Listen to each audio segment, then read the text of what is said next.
Last Saturday was a good game for our football team. After watching the tape, we played really well in all three phases. I thought the coaching staff did a great job with the game plan. The players focused really well last week and were able to execute the game plan. And we started fast in all three areas. And obviously, things went really well for us.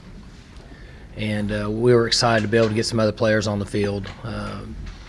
Not much different than what we thought after the game, but we're back at work now for this week, and it's a good challenge for us. Our team needs to stay focused and practice well and continue to move forward like we have for the last couple months of the season. We're very excited about the game on Saturday night. We're looking forward to traveling down to Austin and competing. And our players were in a good frame of mind last night at practice, and so fully expect to have a great week of preparation and play a good game Saturday night. Mike, Texas comes in 4-5, which is a pretty unusual record for them. Looking at them on film, can you see any differences between this Texas team and some of the ones they've had in the past? Well, it's really hard for me to describe what's going on at Texas. Just like I would guess that it'd be difficult for other coaches to really get a feel for what's going on here at Oklahoma State. I'm gonna say that they probably aren't as playing as well or win as many games as they'd want to, but it doesn't really factor in with what we're doing here, and that's all that matters. Is our players and coaches have done a good job up to this point of taking care of our business, and that's the way we want to proceed this week. Coach Gundy, there's a lot of hype this week, and I'm sure the students across the campus are patting their players on the back and telling them how great they are and how wonderful it is to be 8-1. And how do you keep things on an even keel this week? Well, it's only a factor if you start to listen to it. And I've said this for 4 or 5 weeks now, that if you start to think you're a pretty good player and you start to think that your team's better than you really are, you just need to look around the country every Saturday and you'll see teams get knocked off. And I'm a firm believer in that. We have some good players, some guys that have made a lot of football plays this year, and we have a good football team. But we're not beyond practicing well and keeping the right frame of mind in order to win our football games. I guess if you wanted to keep them focused on how difficult this game would be, just like any other, but this would be the first time y'all would win in Texas. Just like Texas Tech, first time in 66 years. This too would be the first time in 66 years if you could win in Austin this weekend. Yeah, it would be nice to wipe all those records off the board, but it doesn't factor into the game as much as you'd like to use it as motivation and think it's going to make the players practice harder and make them play harder. They have to practice because they have a purpose and they have a goal in mind, is to get better every day, and they have to go play hard because they need to be accountable to each other, to the other members of the team. And I just don't think it factors in much. I know that I've heard a lot about motivation techniques like that. I just don't believe in it. I believe in hard work and effort and taking care of each other. Is it easier in any way to prepare for Texas, just simply because you probably have a lot of guys who thought maybe they should have been recruited more by them? Not really. I don't. I just don't think those things really factor in. I know that's a good conversation piece, and people like to bring that up, but I just don't feel like players nowadays really get into things like that. I think that the success of a football team is based on their hard work and their commitment to each other. Mike, you commented last week that may have been 3 of the best practice days you had all season. Some of the players said it as well. You've been on a lot of football teams from Midwest City through here, playing and coaching. Have you ever had a team that enjoyed practice and came out every day with the right attitude to get the most out of it as this one? These guys enjoy being around each other. We were very fortunate the last 3 or 4 years here. We had a good group of guys, had a good core, and they enjoyed being around each other both on and off the field. And I've said this each week. I'm kind of repeating myself now, but I had concerns with that in August just because it takes time to develop some continuity and some chemistry. And I have to give the credit to the veteran players. They've fostered that environment.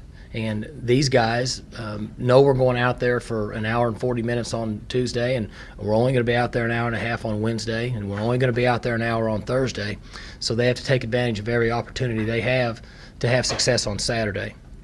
and they're buying into that. And I still think there's a group of young players that don't really fathom where we're at in this point in the season, so they're just going out and practicing and lifting weights and going to class and going to study hall, just trying to make it through the season. At times that happens with young players, and the chemistry is pretty good right now. Is this the best? I mean, I know the core group the last several years have been good, but it seems like this, sometimes they look like second graders running out there for recess. Yeah, It's unusual to be that excited to practice. Right, it's a good group, and I'm going to fall back on the assistant coaches. I think they're doing a really good job in continuing to keep them excited about practicing and playing the game of football. I'm convinced that Rob Glass is doing a terrific job with them in the weight room and keeping them fresh and also keeping them in good shape. And I think all those things factor in with the attitude of your team.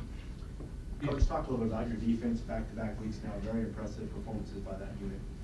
They've improved each week. We didn't play as well as we would have wanted them to maybe 4, 5, 6 weeks ago, but they had a number of players that didn't have a lot of experience. And Coach Young is committed to playing multiple players at each position throughout the season. And he wants to keep our players fresh. And in every opportunity we have to do that, we've done that. And some of those younger guys that are rotating in, who were freshmen that we talked about early in the season and had real concerns about, well, they're 9 games into it now. So they have a little of experience, and they've kind of got a feel for the speed of the game. And there's consistency on that side of the ball. I've mentioned this many times before. I'm convinced that we're in the right style of defense, and we have the right people coaching the positions, and that's why they're improving. And there's consistency there. There's not a panic button. When we didn't play very well, we didn't hit a panic button. I say we, they, me, and Coach Young and their staff didn't hit a panic button, and they just identified what the problems were and came up with solutions and worked toward getting better each week. And I think we're seeing some of those results now. Is Johnny Thomas maybe the best example of that?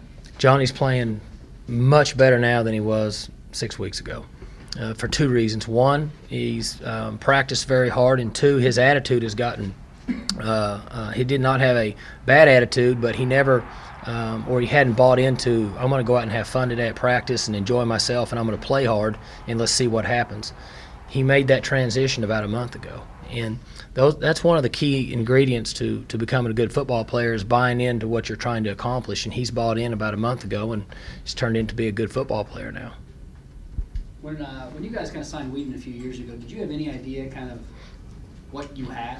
And are you surprised with kind of where he's come in his first year? Well, we didn't have to sign him; he walked on, so we got lucky from that standpoint. And we knew we had a big, strong athlete and had some ability. Obviously, you don't go in the second round of the major league draft unless you got some skill. But we didn't really know whether he would pan out.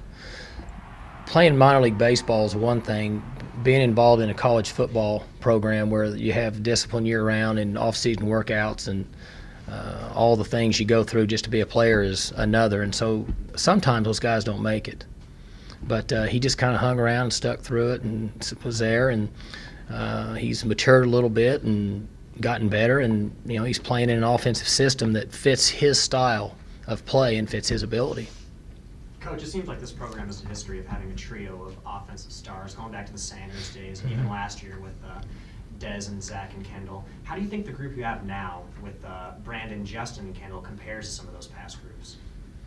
Well, it's hard to make those comparisons. You're talking about NFL Hall of Famers and first-round picks, and so I know they're good players. I said this before the season started, that in my opinion, Kendall Hunter is as good as anybody in the country at his position. That's just my opinion. And whether he lived up to that or not this year was up to him and how he wanted to come back and fight through the situation he had last year. I think he's played pretty well. Justin Blackman is making a lot of plays and is a very explosive player. And he's got a chance to really become a good college football player. He still has some areas to improve in. We talk about it every day on Sunday in our meetings, and he don't get me wrong now, he's good, and I wouldn't trade him for anybody else, but he still has a lot of room for improvement. And Whedon is getting better each week, but he's not the finished product either. He still has a ways to go, and he's got areas to improve in. But the good news is one of them's going to move on and go have a chance to go play in the NFL, and I feel like that he's developed himself to where he'll be prepared to do that. The other guys, they'll still be here with us, and they'll continue to get better and improve and develop our program. Mike, was there ever a point when Whedon wasn't playing that you questioned if he was ever going to make it here? Maybe because of practice? A couple years ago? Yeah. When he was, No, he I've said this before, but he's kind of like a cat that's astray, and you put some milk out, and he just keeps coming back every day. Well, he just kept coming back every day, and it didn't look very good in practice, and he wasn't into it mentally, and we'd jump on him, and he'd just kind of turn and walk off, and later on that day go out and hit a few drivers at the driving range and come back the next day. I mean, that's just his temperament. That's what his body language was. But he was never in a situation where we felt like he wasn't going to make it. He was always in off-season workouts. He lifted hard. He performed. He ran. We tried to make things tough on him, and he wouldn't leave. But he never really did anything to make us think that he was going to be any good. Does his beard right now remind you of a stray cat? Yeah. They've all got. I've never really been a big fan of that either, but I'm buying into whatever they want to do right now. When are you going to get involved in this no shave? And I'm not into that stuff. I used to have some things that I thought that you had to do, each week in order to win. And last year I got so busy in play calling and stuff, and I forgot to do some of them. We still won, so I figured, well, you didn't have to do it anymore. And so I'm kind of gotten over all that now. I think if they practice well, got a better chance than if they don't shave.